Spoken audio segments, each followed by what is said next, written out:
Hello বন্ধুরা, good morning. আজকে আমাদের বাড়িতে অনেক বড় একটা মাছ নিয়ে এসেছে। মাছটা দেখে তো আমি তো পুরো অবাক হয়ে গেছি।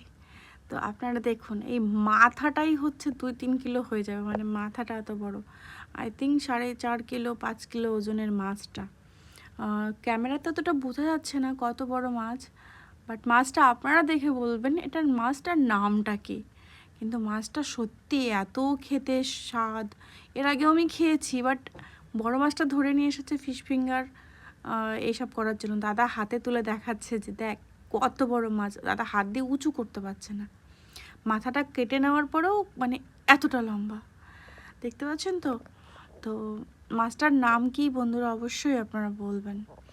আর মাথাগুলো তো একদিন বানাতে হবে। মাথাটায় মানে 10 জন খেতে পারবে, মাথাটা এতটা মাথা আছে।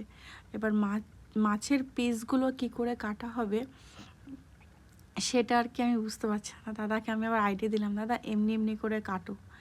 দাদা লেজ থেকে শুরু করলো কাটা, দিয়ে ওখান থেকে আবার আমি বললাম এখান থেকে 3 পিস বার করো। মাছ দেখতে আমার এত ভালো লাগে, এত ভালো লাগে, মাছ ধরতেও আমার ভালো লাগে। কিন্তু দুঃখের কথা কি বলবো, আমি তো যেতেই পারি না মাছ ধরতে, বাজারেও যাওয়া হয় না। তো বাড়িতে নিয়ে এসে কেটে কুটে সেটা দেখেই আনন্দ পাই। থ্যাংক ইউ বন্ধুরা আমার ভিডিওটা দেখার জন্য।